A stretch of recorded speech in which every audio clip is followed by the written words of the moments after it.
आज की difference series का टॉपिक है फेजेस ऑफ कंपाइलर। कंपाइलर क्या काम करता है? हाई लेवल प्रोग्रामिंग लैंग्वेज को लो लेवल प्रोग्रामिंग लैंग्वेज में कन्वर्ट करता है, यानी कि मशीन लैंग्वेज में कन्वर्ट करता है, जो कि कंप्यूटर के अंडरस्टैंडेबल लैंग्वेज है, इजिली एग्जीक्यूट कर देता है। तो इसके कितने फेजेज है? 6 फेजेज है। Lexical analyzer, syntax, semantic, intermediate code generation, code optimization and code generation. ये सिंबल टेबल और एरर हैंडलिंग जो है इसकी हेल्प से हमारा जो ये फेजेस काम करते हैं।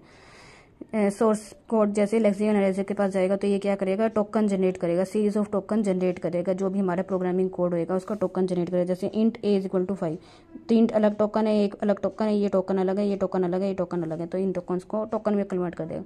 सिंटेक्स में है, सिंटेक्स वैलिड टोकन के लिए चेक करेगा कि टोकन वैलिड है, यानी कि टोकन कोई अनडिक्लेयर वेरिएबल तो नहीं है। सिंटेक्स चेक करेगा भी मेनली जो है सिंटेक्स में जो टोकन है वैलिड है और जो हमने स्ट्रक्चर यूज़ करी है बिल्कुल सही है या नहीं है। सिमेंटिक में हमारा क्या है? लॉजिक चेक करेगा, जो हमने लॉजिक लगाया बिल्कुल सही है या नहीं। और सिंटेक्स एनालाइजर में ये पास ट्री की हेल्प लेगा अगर कोई एरर आती है तो।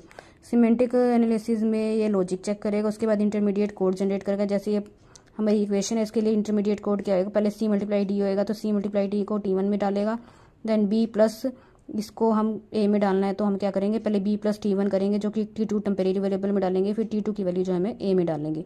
तो ये इंटरमीडिएट कोड जनरेट करेगा। कोड ऑप्टिमाइजेशन में कोड ऑप्टिमाइज करेगा ताकि हमारा जो कम से कम टाइम लगे और प्रोग्राम का एग्जीक्यूशन फास्टर हो और मेमोरी भी कम लगे।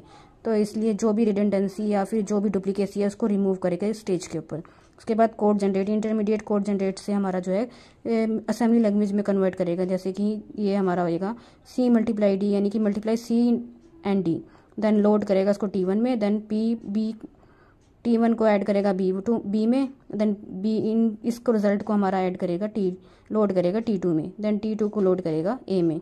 तो हमारा क्या है? इसको मशीन लैंग्वेज में हमें जनरेट करके देगा, यानी मशीन लैंग्वेज कोड इसके रिगार्डिंग जनरेट करके देगा। तो ये थे फेजेस ऑफ कंपाइलर। और एरर हैंडलिंग, और ये क्या है? अगर किसी भी स्टेज पे एरर आती है तो सिंबल टेबल की हेल्प से, सिंबल टेबल में हम ये चेक करेंगे कोई टोकन जो हमारा गलत टोकन तो नहीं यूज़ किया हुआ। सिंटेक्स चेक करेगा टेबल से, यानी कि पार्स ट्री की हेल्प से हम सिंटेक्स सिंबल टेबल चेक कर लेंगे।